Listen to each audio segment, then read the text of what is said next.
Hi guys, இன்னைக்கு எப்படி ஈஸியாக பனானா பேன் கேக் பண்ணுறதுன்னு பார்க்கலாமா?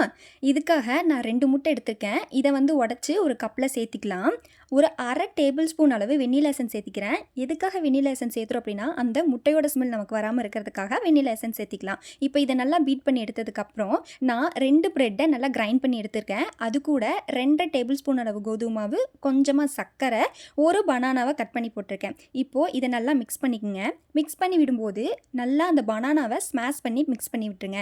இப்போது கொஞ்சமாக நம்ம மில்க் ஆட் பண்ணி தோசை பேட்டர் அளவுக்கு நல்லா மிக்ஸ் பண்ணி எடுத்துக்கலாம். பேன் கேக் எப்படி செய்யுதுன்னு பார்க்கலாமா? இதுக்காக பேன் எடுத்து வச்சுக்கலாம். அது நல்லா ஹீட் ஆனதுக்கப்புறம் பட்டர் அல்லது ஆயில் சேர்த்திக்குங்க. இப்போ பேட்டரை ஊற்றிக்கலாம். இது தோசை மாவு மாதிரி ஊற்றிடாதீங்க, கொஞ்சம் திக்காக ஊற்றுங்க. அப்போ தான் நமக்கு ஃப்ளிப் பண்ணுறதுக்கு ஈஸியாக இருக்கும். அவ்வளோதான், நமக்கு பேன் கேக் வந்து ரெடி ஆகிடுச்சு. இது கூட கொஞ்சம் ஹனி சேர்த்து சர்வ் பண்ணலாம். கட் பண்ணி பார்ப்போமா? பார்த்தீங்களா நமக்கு எவ்வளோ சாஃப்டாக வந்திருக்குன்னு? டேஸ்ட் பண்ணி பார்த்துருவோமா? சூப்பராக இருக்கே! சப்ஸ்கிரைப் பண்ணிடுங்க. Bye guys.